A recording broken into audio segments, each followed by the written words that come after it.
Alors, je suis donc pédopsychiatre, je suis chef de service en Seine-Saint-Denis, à l'hôpital de Villévrat, et je suis thérapeute familial, formateur à la thérapie familiale, et je vais vous présenter, en fait, je vais vous raconter l'histoire d'une transformation d'une institution type hôpital de jour pour autistes, dans lequel je dis que la systémie ne servirait à rien, et j'ai participé à cette idée-là, et comment on a pu essayer de petit à petit amener un changement et une place particulière des parents. Et la complexité, j'ai mis parce que j'aime bien en fait la complexité, parce que je pense que c'est des modèles, et les collègues l'ont très bien décrit tout à l'heure. La complexité, c'est pas travailler avec du bordel, c'est essayer de mettre une tentative de simplification de tous ces éléments qu'on doit avoir dans la tête en permanence et éviter le simplisme et le réductionnisme qui courent un peu partout. Alors, ça marche plus. Non. Si ça marche pas, on va le bien. Voilà. Alors, très rapidement, la place des parents dans l'évolution des concepts au fil du temps. Je ne reviens pas sur les grandes périodes que vous connaissez, mais évidemment, au départ, les mères amenant les enfants en consultation, il fallait bien s'intéresser à la manière dont elles fonctionnaient. Et Kanner, en particulier, a participé à la description de ces fameuses mères réfrigérateurs qui ont duré pendant des années et des années. La thérapie familiale aussi n'a pas été indemne de ce courant étiologique à penser que les parents étaient responsables des problèmes des enfants. Puis ensuite ont commencé à apparaître toutes les étiologies et les cognitives notamment, déficitaires, centrées sur l'enfant, génétiques. Et là, les parents leur ont un peu foutu la paix pendant 20 ans, avant à nouveau de s'intéresser à eux, cette fois peut-être avec un changement de paradigme qui s'est fait monter en parallèle des associations de familles. Aujourd'hui, il y a des développements récents dans la recherche, quand on s'intéresse à ce qui s'écrit, on s'intéresse au stress parental, on s'intéresse aux interventions thérapeutiques depuis les années 2000 avec des parents. Alors ce sont essentiellement des modèles cognitivo-comportementalistes, ou éducatifs. Et puis même on revient à l'étiologie parentale, puisqu'on s'intéresse à l'hérédité, on s'intéresse même à la dépression maternelle, mais par les antidépresseurs. Donc comme quoi la boucle est bouclée, il faut être quand même très prudent.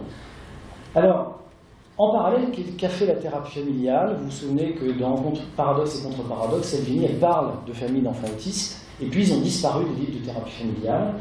La thérapie familiale a progressivement désinvesti le champ de l'autisme, et en parallèle sont apparues des thérapies qui ont été manualisées, cette fameuse troisième vague des familles, functional family therapy, brief family therapy, etc., qui ont essayé de décrire des modèles qui soient applicables par le plus grand nombre, mais qui ne se sont pas appliqués au champ de l'autisme.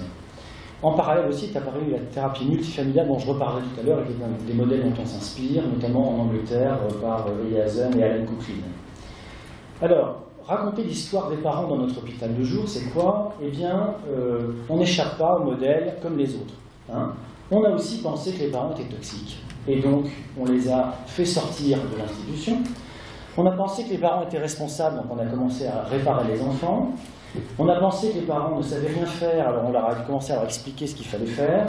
Et puis après, on s'est dit, les pauvres, ils n'ont pas de chance, et on a commencé à s'occuper d'eux comme s'ils étaient des bébés, à en faire des parents pas autonomes. Toutes ces idées-là, en fait, sont centrées sur le problème, avec l'idée que les parents sont le problème. Et ce qui est une petite entorse à cette idée-là, mais qui n'est pas si loin, c'est que les parents ont un problème. Et ça concourt à maintenir des idées qui vont organiser les relations du système thérapeutique très large, en l'occurrence là, un hôpital de jour, une famille et un enfant, autour de la possibilité de se rejeter la faute, d'avoir des faibles alliances, des familles qui se sentent mises dans une position d'incompétence et de dépendance vis-à-vis de l'institution.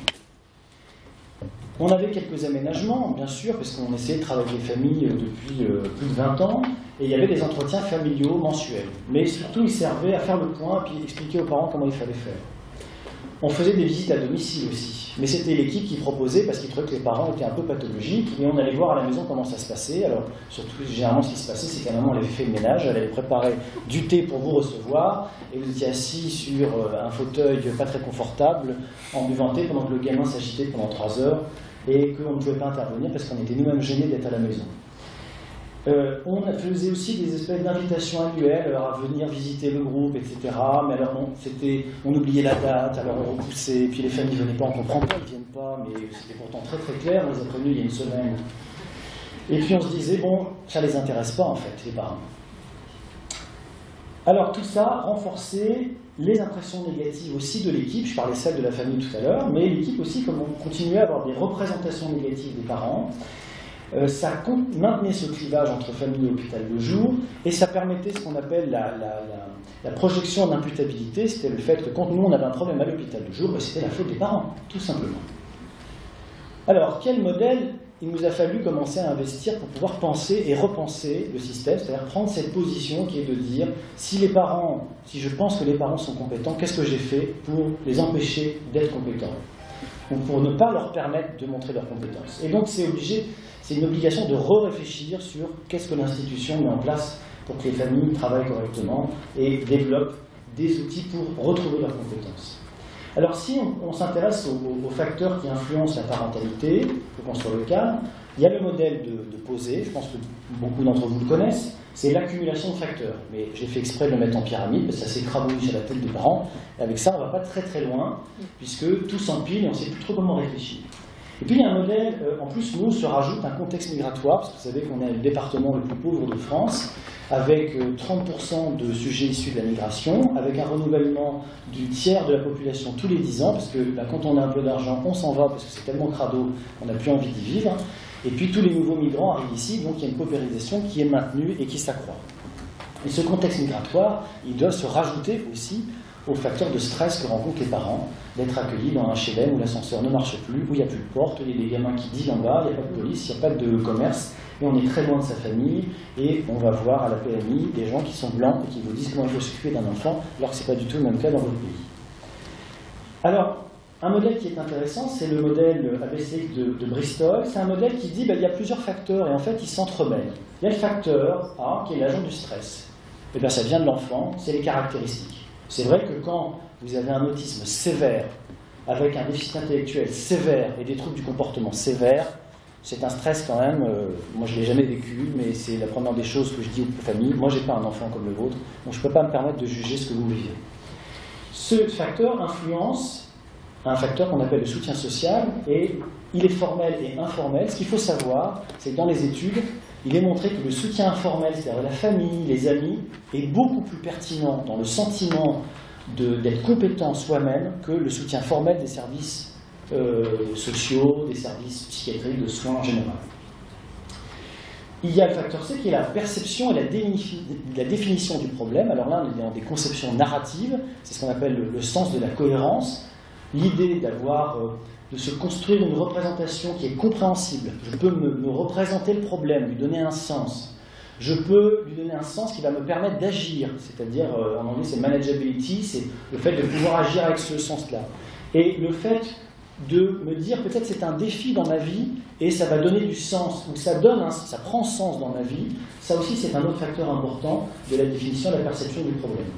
Et puis, ça s'articule avec tout ça qui sont les stratégies d'adaptation, qui sont propres à la famille, qui sont à la fois issues d'un corpus familial et d'une histoire, mais aussi à un instant T qui peuvent se mobiliser ou pas en fonction des circonstances. C'est pour ça qu'il est très relié aux autres. Tous interagissent et c'est ça qui détermine l'adaptation possible de cette famille à la situation d'avoir un enfant autiste. Ça permet aussi d'intégrer le modèle du contexte de migration avec la question de ces ressources de la migration qu'on n'utilise pas assez et les vulnérabilités. Bon, je passe ça très vite, ça c'était l'expression.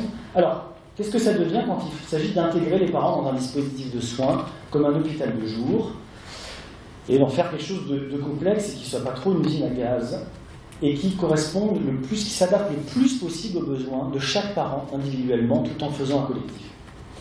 Alors, il faut déjà partir d'une orientation de service. C'est un hôpital de jour, vous voyez, qui est très ancien, il a 44 ans, il est plus vieux que moi, un an près. En 95, mon prédécesseur prend une orientation en disant on va s'occuper que des autistes, il n'y avait rien pour eux sur le secteur.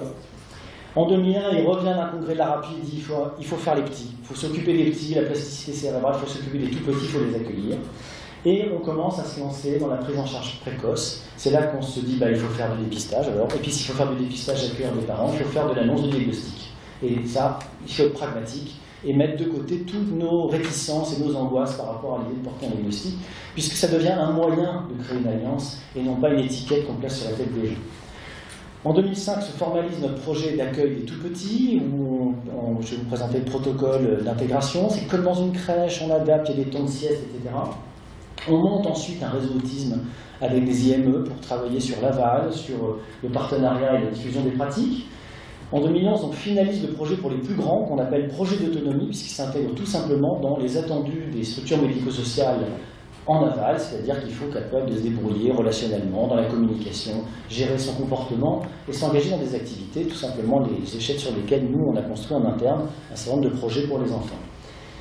On met en place des groupes parents-enfants aussi, que je vais décrire après, les réunions de parents, et puis depuis 2 ans, on est sur un projet, c'est de faire d'un hôpital de jour d'enfants autistes un hôpital de jour de famille. On commence là depuis cette année, on a lancé les premiers ateliers multifamilles, un groupe de psychoéducation et on a lancé un partenariat avec l'UNAFAM qui maintenant représente les familles de la pédopsychiatrie. Et on a fait une première réunion où il y avait 50 familles de notre secteur qui se sont engagées aux côtés de l'UNAFAM comme participants, bénévoles, pour raconter leur parcours. Il faut aussi partir des objectifs qu'on se donne pour définir les moyens. Si on reprend notre modèle de tout à l'heure de ce que je décrivais, le modèle ABCiste, si on prend le soutien social, eh bien, il faut d'abord s'obliger à penser que les parents sont au cœur du dispositif. Ils ne sont pas à côté, ce ne sont pas des partenaires, ils sont centraux dans le dispositif. Et ça, c'est une gymnastique mentale qu'il faut avoir tout le temps dans la tête. Donc je fais un peu le terroriste des fois dans le service. Je dis j'écouterai toujours plus les parents que vous, parce qu'eux ils ont un gosse autiste et pas vous. Donc les équipes ça leur met une pression, mais bon, après je sais aussi soutenir. C'est vraiment pas attirant à ce point-là. Il faut lutter contre l'isolement des familles et donc mettre en place des dispositifs qui les aident à créer des liens sociaux. Il faut soutenir les familles plus que les protéger. La protection et la protectivité, c'est leur mettre une main sur la tête, alors que les soutenir, c'est leur faire un tremplin pour qu'eux-mêmes trouvent des solutions.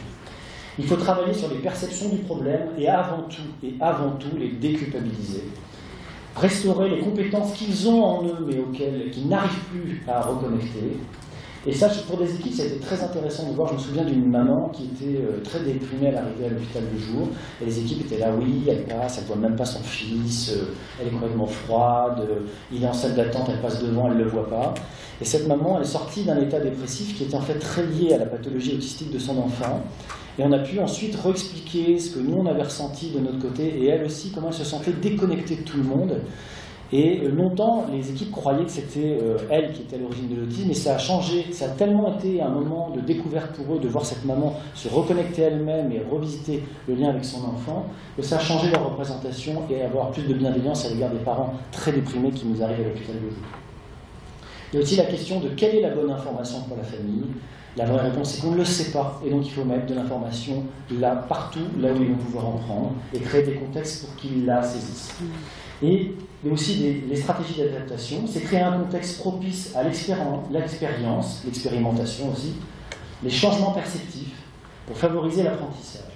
Par changement perceptif, je me situe directement dans le champ systémique, c'est-à-dire faire une expérience ensemble qui va nous permettre de changer notre point de vue sur les autres et sur nous-mêmes, et donc changer nos comportements et à travers un vécu émotionnel partagé. Donc il n'y a pas un bon setting, ce que je vous présente là, ce n'est pas une bonne manière de travailler avec les parents, c'est la manière que nous on a trouvée, qu'on a construite, mais c'est des settings complémentaires les uns avec les autres. Tout au fil du processus, les parents sont là. À l'admission, les parents participent au bilan avec les enfants. C'est un bilan auquel ils assistent. Je vais vous expliquer comment ça se passe. Pendant l'intégration, les parents sont présents dans l'unité avec les soignants, avec les autres enfants. On fait aussi une période d'observation un peu prolongée pour mieux affiner les projets thérapeutiques individuels. Et on demande à ce moment-là aux parents de venir nous montrer comment ils font avec l'enfant. Parce que nous, on ne sait pas, on ne le connaît pas. Et puis pendant la prise en charge, c'est une prise en charge assez intensive, on a fait le choix dans l'hôpital de jour, on a des enfants très malades, la totalité en retard mental, la moitié en retard mental sévère à profond, avec tous des troubles du comportement. En général, ils sont pris à temps plein, c'est-à-dire 9 demi-journées ou à minimum à mi-temps, avec une inclusion scolaire quand c'est possible. Et puis une moyenne de séjour qui est d'environ 4 ans, c'est-à-dire il y en a qui font 1 an et demi parce qu'ils ont bien progressé, qui vont pouvoir sortir, et d'autres qui vont faire 8 ans parce qu'ils sont extrêmement malades et ils progressent de 15 jours de développement en 8 ans de prise en charge. Et il ne faut pas se déprimer. Et les parents non plus.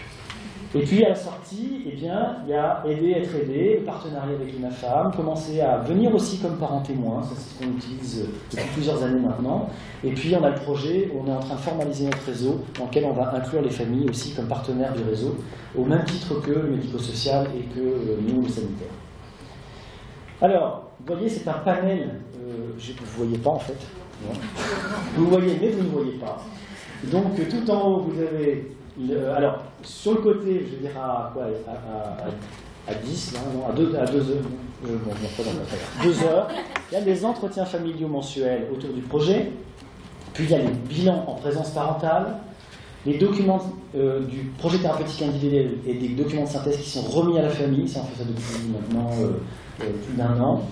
Les visites à domicile, les thérapies par enfant et les suivis éducatifs, tous les liens aussi qui peuvent se mettre en place avec les familles. L'accueil séquentiel à l'AFT qu'on propose aussi pour les familles quand il y a vraiment des difficultés à supporter un quotidien qui est parfois très très lourd. Et puis les groupes parents-enfants bimensuels et les ateliers multifamilles en module, ainsi que les réunions de parents trimestrielles. Vous voyez, donc c'est un ensemble de choses qui font que vous allez à l'hôpital de jour, il y a quasiment tout le temps des parents qui sont dans les couloirs, et j'aimerais qu'ils le soient plus encore.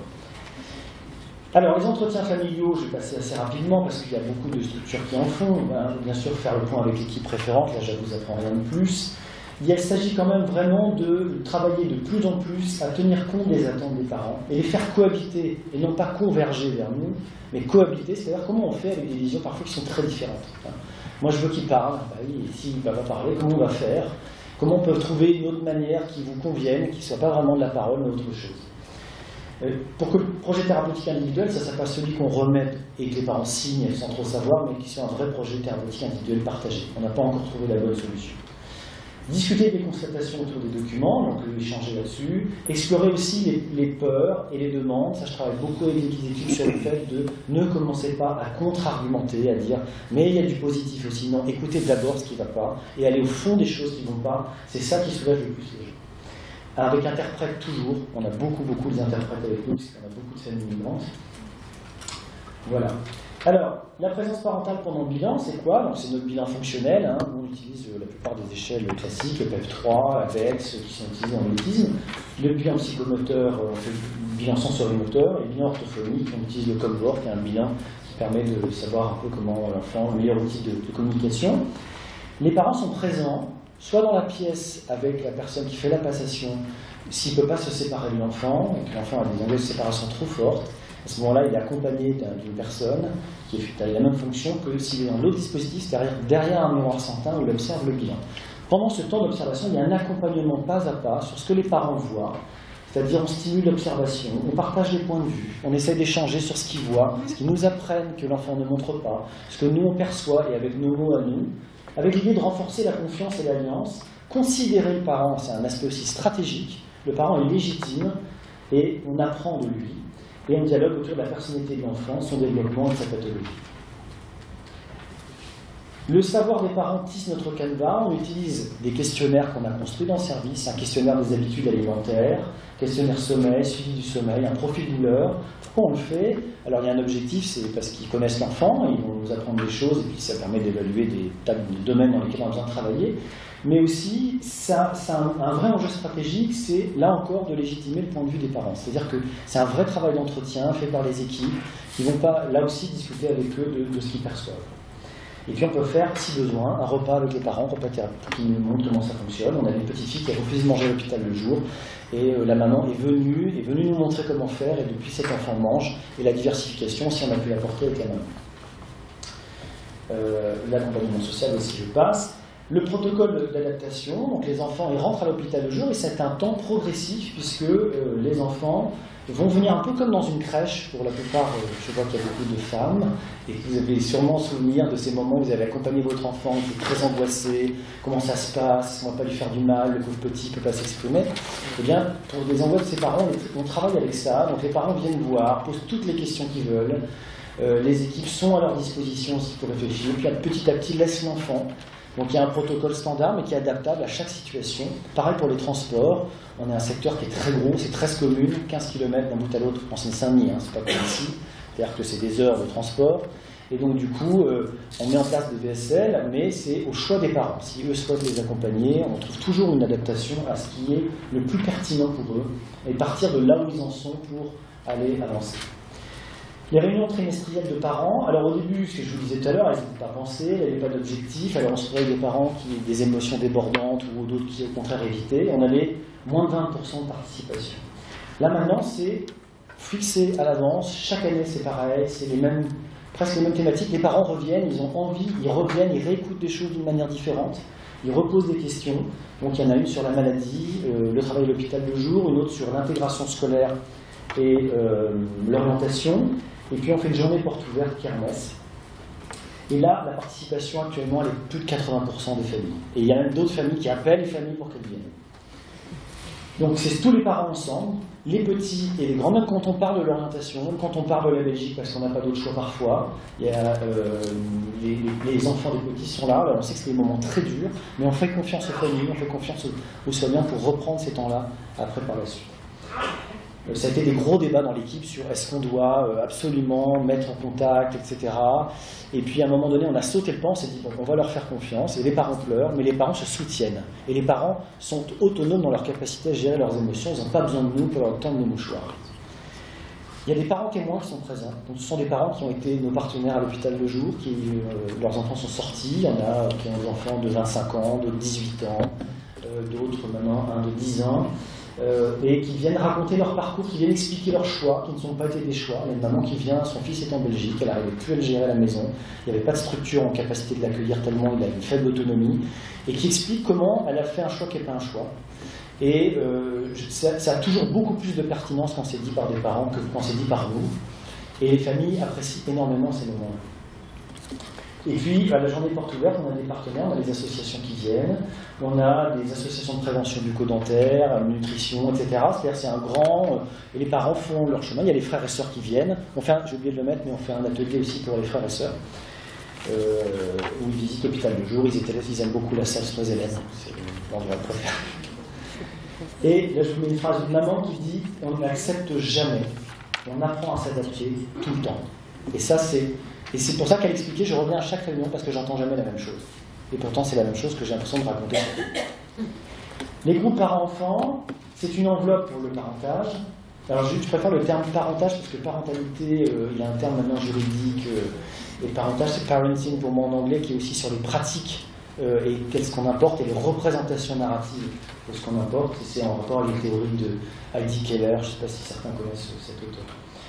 Donc ce sont des groupes semi-ouverts, bimensuels, le plus souvent ce sont des diades maman-enfant, maximum 8 familles. C'est des temps de jeu en binôme ou en trinôme parent-enfant quand il y a le papa qui est là. Et ensuite il y a un temps d'échange parents seuls avec les membres de l'équipe et il y a une psychologue qui vient pour faire un temps de reprise à ce moment-là. Il y a un groupe pour les petits et un groupe pour les enfants plus grands. Beaucoup de parents participent à ces groupes-là. L'idée qui est en arrière-plan de tout ça, c'est créer un contexte pour resynchroniser les parents et les enfants. La désynchronisation est une des causes de la dépression des parents chez les autistes, avec des messages qui n'arrivent pas à se connecter. Et là, je m'inspire sur les travaux d'Heidi Keller, mais on retrouve des choses de Bion et Winnicott dans ce qui est dit là. C'est ces deux systèmes qui sont en lien, le système de parentage et les mécanismes interactionnels, et les deux qui s'articulent ensemble pour permettre de construire le soi parental du parent, même s'il a un bagage en lui, il a ses capacités à s'adapter, c'est Papousek qui l'avait décrit, ce qu'il appelle le programme de parentage intuitif, et puis à côté la construction de soi de l'enfant, dont on sait qu'elle est si fragilisée dans l'autisme, puisqu'il n'y a pas cette possibilité de s'appuyer sur la relation et sur les messages qui sont adressés, et que l'enfant a peu de disposition à l'apprentissage relationnel, à la différence des autres enfants. Et donc ces groupes sont basés là-dessus, sur retrouver ces moments-là, réinvestir ces moments d'accordage parent-enfant en commun. Les ateliers multifamilies qu'on a mis en place s'inspirent beaucoup des thérapies multifamiliales, plutôt d'orientation systémique. Ce sont des ateliers multifamilies en groupe fermé. C'est un nombre de séances qui sont fixées à l'avance, 4 à 5 par groupe, une sorte de ce qu'on appelle des modules, qui sont renouvelables éventuellement. Elles sont rapprochées une fois par semaine. et elle rassemble 5 à 7 familles, soit autour du même problème, c'est-à-dire on a un problème de comportement, voilà, soit autour du même objectif, c'est-à-dire on veut faire telle sortie, on veut faire tel repas. C'est très important en thérapie multifamiliale de trouver ce qui va faire que les familles se reconnaissent comme des familles appartenant au même groupe. Les groupes où il y a des pathologies très différentes, où il n'y a pas... alors, ça peut être le même objectif, on peut avoir des pathologies différentes dans un appartement thérapeutique. Moi, je l'ai vu en Italie pour des familles avec patients schizophrènes, bipolaires. Ils vivent dans le même appartement thérapeutique. Il y a un groupe multifamille, des 4 familles autour de ce projet-là commun. Mais il faut quelque chose qui réunit les gens ensemble. Sinon, c'est une des causes sur le fait que ça marche moins bien et que les groupes sont trop ouverts. Le déroulement, il y a des séances préparatoires avec les parents seuls, avec les 2 thérapeutes. On définit les objectifs, les moyens qu'on va se donner, ce sont les parents qui construisent le cadre et la gradation. Je vais vous donner un exemple. Et ensuite, il y a des séances multifamilles avec les enfants et 2 thérapeutes. C'est-à-dire que ça fait en gros 8, en comptant les enfants, ça fait 8 à 10 personnes avec 2 thérapeutes qui les étayent et qui vont dans la nature. Les familles aident les familles, c'est le principe. Les thérapeutes sont périphériques et ils étayent ou ils stimulent, mais ils n'interviennent pas directement, à moins que les familles leur demandent. Donc il y a un cadre très clair sur ce sont les parents qui s'occupent de leurs enfants. Et on s'est posé la question d'ajouter des séances singulières ou des séances seulement parents intercalées pour retravailler des choses qui sont passées, présenter un cadre. Alors ça, c'est les grands principes de la thérapie multifamiliale, hein. Créer de la solidarité, dépasser la stigmatisation, susciter des nouvelles perspectives, apprendre les uns des autres, voir son image reflétée par les autres. On retrouve ce qu'on vous disait tout à l'heure, mais là pour le coup c'est des familles qui le font avec. Ce qui aussi, je trouve, est un outil très puissant pour rééquilibrer la relation thérapeutique et diminuer son côté perçu du temps, du fait que nous on sait et qu'on va déposséder les familles de leur savoir implicite, qui est un moment toujours très douloureux pour eux. Voilà, faire apparaître l'espoir, etc., etc. Je n'ai pas le temps de détailler. Les exemples d'ateliers, on a un groupe sur le travail des troubles de l'oralité, une psychomotricienne et une orthophoniste qui travaillent sur des massages de désensibilisation et qui forment les parents. Et donc les parents font en groupe, en se regardant les uns les autres, en s'entraidant. Et ce qui crée une dynamique, ce qui nous a aidé d'ailleurs, après avoir fait des tonnes d'essais, de stratégies éducatives, d'autres stratégies, etc. Finalement, la désensibilisation, c'est ce qui marche le mieux, c'est-à-dire les troubles de la sensorialité orale sont quand même au centre des problèmes de sélectivité chez les autistes. Groupe parents PEX, la mise en place du PEX, mais avec les parents, c'est-à-dire c'est des groupes ensemble où les parents le font et s'étayent mutuellement. Là, comment on utilise un outil éducatif avec de la multifamille. La classe musée, ça c'est nos enseignants qui le font, ils partent au musée, au McVal, dans le Val-de-Marne, un musée d'art contemporain avec des autistes très très malades pour aller lécher les œuvres. Voilà. Il y a le groupe que je vais vous présenter qui s'appelle En sortie, je gère, et puis les repas partagés. Alors l'exemple du groupe En sortie, mais vous ne voyez rien du tout, je suis vraiment désolé. Donc c'est 4 enfants, 4 mamans et 2 thérapeutes, un médecin et une infirmière. Donc le même problème, c'est les troubles du comportement en sortie. Le setting, c'est 4 séances. Première séance, ils sortent dans le parc de l'hôpital. Ça, c'est les mamans qui ont fixé les objectifs et comment elles ont fait. Deuxième séance, elles prennent le bus, elles vont au centre commercial. C'est avec un enfant qui a une obsession des tétines. Et dès qu'il va à une pharmacie, il fait une crise monumentale pour aller acheter une tétine. Sauf que là, dans le centre commercial, donc il a fait une crise en entrant dans le centre commercial, donc les mamans ont géré, etc. Après, il rentre dans le centre commercial et là, il choure une tétine et il la déchire. Là, le vigile arrive, insulte les thérapeutes et les mères défendent les thérapeutes. Et les thérapeutes ont dit, on sait maintenant ce que ça fait de se faire agresser dans un centre commercial quand on est un accompagnant, un aidant d'autisme. Ce qu'on n'a jamais vécu. D'habitude, on leur dit, oui, ça doit être très très dur d'être timide. Et puis là, les parents ont défendu. C'était ça qui était très très étonnant. Et puis la sortie toi, ils s'étaient revenus dans le parc parce que les parents, il y avait un enfant qui allait très mal et les autres mamans n'ont pas voulu se désolidariser. Ils ont dit, il doit venir, elle doit venir, donc on va revoir nos objectifs. Et là, le 4e sortie, ils ont fait un truc très ambitieux, les thérapeutes étaient paniqués. Sortie bus, McDonald's et parc avec attraction. Le cadre posé, les parents s'occupent des enfants, ça dure 2 heures, reprise de 30 minutes par la suite. Et on s'est rendu compte, ça c'est tout ce qu'on a appris avec eux. Les mamans se soutiennent. Il y a une maman qui a dit ça. Il y a un enfant qui avait des rituels, il voulait être porté, la maman se cassait le dos, etc. Et les autres mamans spontanément se sont relayées, on dit, il y en a une d'entre nous qui va te soutenir et l'autre qui va gérer à tour de rôle l'enfant. Et donc elles ont géré, je termine. elles ont géré, et le gamin, depuis, n'a plus de troubles du comportement à l'extérieur. On aurait mis, je pense, 2 ans pour arriver au même résultat, en se disant, arrive pas avec la mère, machin et tout. La mère a dit, ça sera jamais, jamais comme avant, et de s'être appuyé sur les compétences des autres mères qui l'ont soutenu, et qui ont dit, nous aussi, on a ces problèmes-là, etc.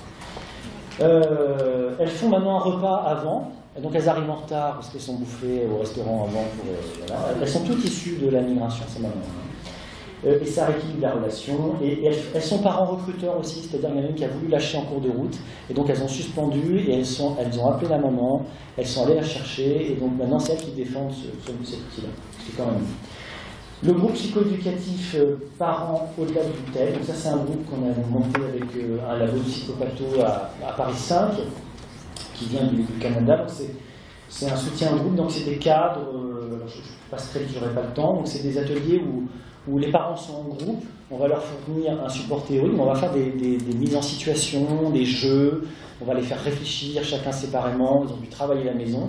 Et c'est là aussi un petit groupe qui fait un peu cocotte minute, avec un suivi individuel d'un soignant après. Alors c'était un modèle qui est en cours de recherche, donc il y avait un protocole, bien sûr on va l'adapter à notre sauce après, avec différentes étapes sur la structuration de l'environnement, toutes les choses que nous on sait, mais voilà, on travaille avec les familles.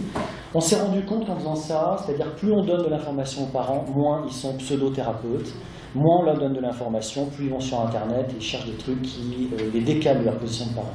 Et vraiment, ça les aide à redevenir parents, tout en s'adaptant à la situation d'un enfant autiste. Voilà, donc voilà, il n'y a pas une bonne théorie, c'est un patchwork. Il y a le holding winnicotien, vous allez peut-être retrouver en filigrane, il y a l'approche systémique, il y a l'approche narrative et constructive, il y a la psychoéducation, il y a les outils éducatifs et comportementaux. Et voilà, je vous remercie.